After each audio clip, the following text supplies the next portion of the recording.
Chapter 1. The Silent Mountains. The last path of the mediator, the sun slowly rose over the plains of Moab. It was a dawn filled with an invisible, majestic sorrow, as if heaven itself knew this was the last descent of light seen by the great prophet of the old generation. Its rays, still soft and rosy, like a tender pearl, touched the mountain peaks, which stood like silent giants awaiting the end of an era, as if the Creator's hand was touching his final prophet. The air was still, cold from the desert night, yet filled with the anticipation of holiness, as if it dared not disturb the sacred peace of that morning.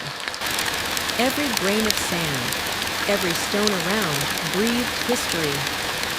Moses walked alone.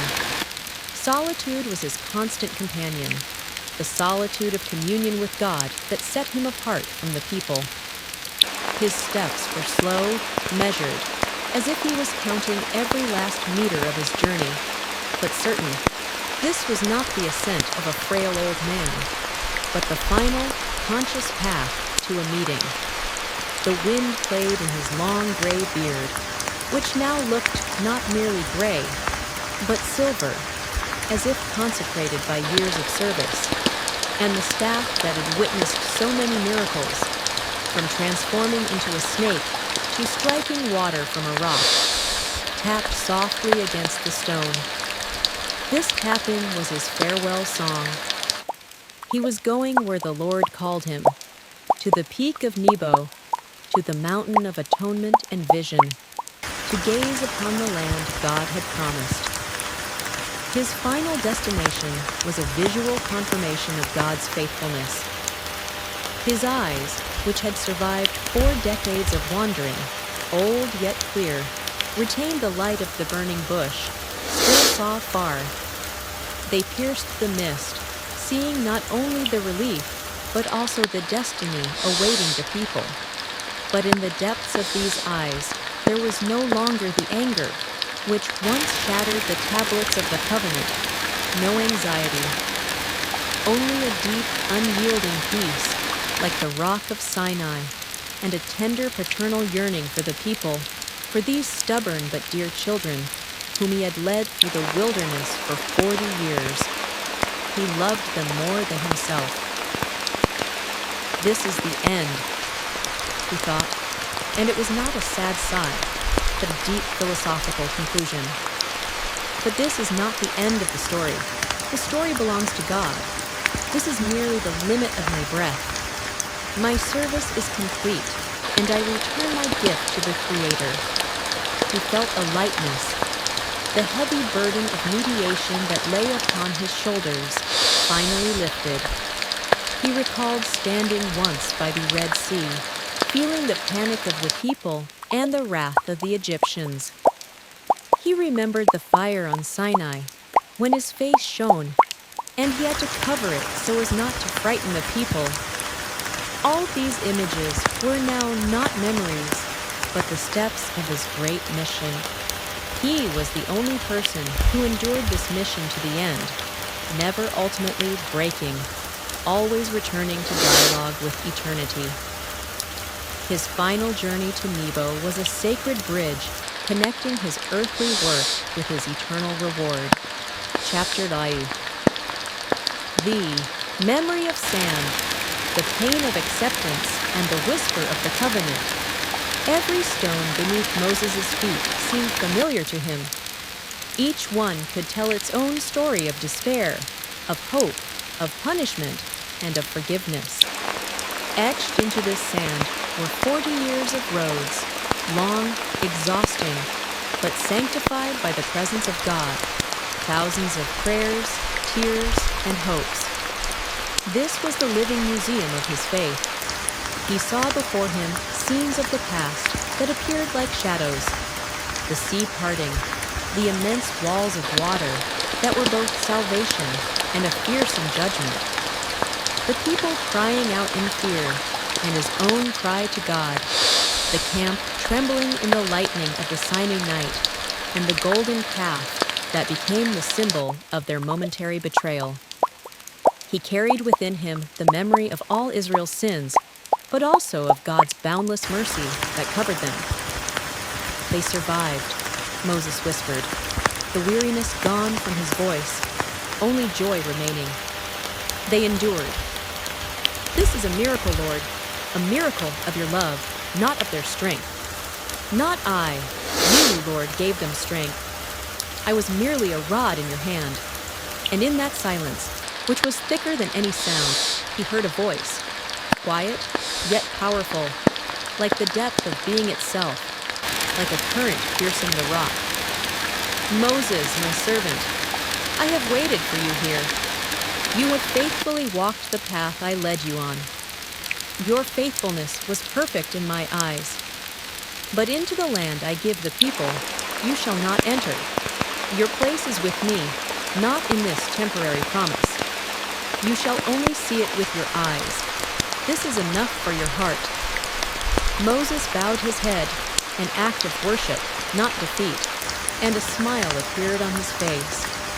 Not of sorrow, but of acceptance, the smile of a man who has found the answer to all questions. He had long known this sentence.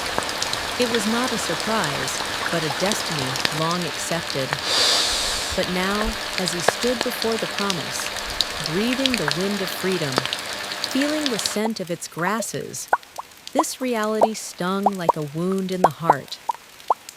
The pain was not from an undeserved punishment, but from not being able to lead them to the end, like a father who must leave his children in the threshold of a new home.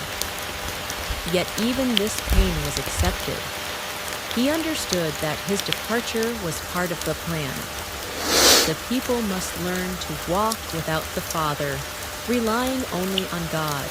He was the one who could speak to God face to face, and now he had to show that God remained with them, regardless of the mediator. Chapter 3. On the summit of Nebo, the epicenter of the promise. He ascended for a long time, each effort like a final prayer, pausing to catch his breath. His hands trembled like old leaves in the wind, but his spirit was strong. His will was steel. When he reached the summit, feeling the cold stone beneath his feet, a sight opened before him that no human eye could forget. This was not just a panorama, but an epiphany. The promised land lay before him like a vast map drawn by God's hands. From the desert in the south to the snowy peaks in the north, from the Mediterranean Sea to the Jordan. Green hills promising peace, shining valleys promising harvest, silver rivers promising life. In the distance, a blue mist over Canaan, like a curtain opening before a new act of the drama, like a curtain between two worlds. He saw everything from future temples to future ruins, from kings to prophets. Moses fell to his knees, a gesture of deep, absolute humility. His eyes filled with tears, which flowed from the depths of his soul. But these were not tears of despair. They were tears of completion, tears of gratitude. "Lord," he said quietly, his voice a mere whisper, yet the mountains heard it. "You are faithful in your words. You kept the promise, despite my imperfection and the people's unfaithfulness. I see your promise, and I know you will not forsake them.